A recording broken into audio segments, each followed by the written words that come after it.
मुलुक महाराष्ट्र या बुलेटिनची सुरुवात आपण करणार आहोत राज्यातल्या या घडीच्या एका मोठ्या बातमीनं। राज्य मंत्रिमंडळाचा तिसरा विस्तार नेमका कधी होणार याच्याबद्दलची उत्सुकता सगळ्यांना असताना अनेक जण इच्छुक याची वाट पाहत असताना एक मोठी बातमी आपल्या हाती येते। ती म्हणजे मंत्रिमंडळ विस्तार आता पुढे ढकलला गेलेला आहे। शिंदे फडणवीस सरकारचा दुसरा मंत्रिमंडळ विस्तार लांबणीवर पडण्याची शक्यता निर्माण झाली आहे। मंत्रिमंडळात इच्छुक असणाऱ्यांची महामंडळावर बोलवण केली जाणार असल्याची चर्चा आहे आणि या महामंडळांवर 120 जणांना स्थान मिळणार असल्याची सूत्रांची माहिती आहे। स्वतः मुख्यमंत्री एकनाथ शिंदे आणि उपमुख्यमंत्री देवेंद्र फडणवीस याबद्दलचा फॉर्म्युला ठरवणार असल्याने मंत्रिपदासाठी फिल्डिंग लावणाऱ्यांची निराशा झाली आहे।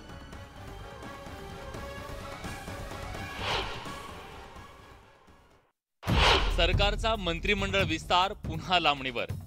मंत्रिमंडळ बैठकीत विस्तारावर चर्चाच नाही। शिंदे फडणवीस सरकारचं वेट अँड वॉच।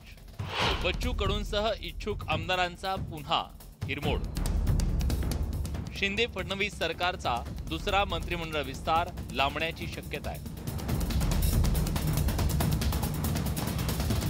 कारण मंगळवारी झालेल्या मंत्रिमंडळ बैठकीत मंत्रिमंडळ विस्तारासंदर्भात चर्चा झालीच नाही।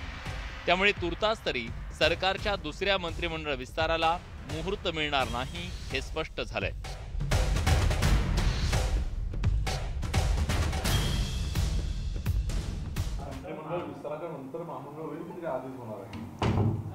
मंत्रिमंडळाच्या विस्तारावर मला असं वाटतं की मुख्यमंत्री आणि उपमुख्यमंत्रीच बोलतील।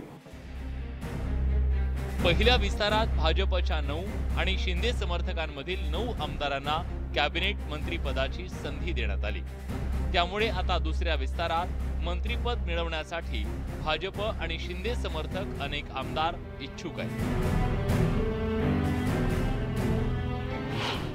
ज्यात अचलपूरचे अपक्ष आमदार बच्चू कडू, औरंगाबादचे शिंदे समर्थक आमदार संजय शिरसाट, ठाण्यातले ओवळा माजीवाडाचे आमदार प्रताप सरनाईक, महाडचे शिंदे समर्थक भरत गोगावले, अंबरनाथचे शिंदे समर्थक आमदार बालाजी किणीकर, पाचोऱ्याचे शिंदे समर्थक आमदार किशोर पाटील, मुंबईतील माहीम मतदारसंघाचे शिंदे समर्थक आमदार सदा सरवणकर, भाजपचे विधान परिषदेचे आमदार प्रसाद लाड, भाजपचे विधान परिषदेचे आमदार अमरीश पटेल, सिंदखेड राजा मतदारसंघातील भाजप आमदार जयकुमार रावळ, ऐरोलीचे भाजपचे आमदार गणेश नाईक, सातारा जावळीचे भाजपचे आमदार शिवेंद्रराजे भोसले, दौंडचे भाजप आमदार राहुल कुल, माजी मंत्री कृपाशंकर सिंग, निलंगा मतदारसंघातील भाजप आमदार संभाजी पाटील निलंगेकर, नाशिक मतदारसंघातील भाजपच्या आमदार देवयानी फरांदे, नाशिक पश्चिमच्या भाजप आमदार सीमा हिरे अशा अनेक इच्छुकांची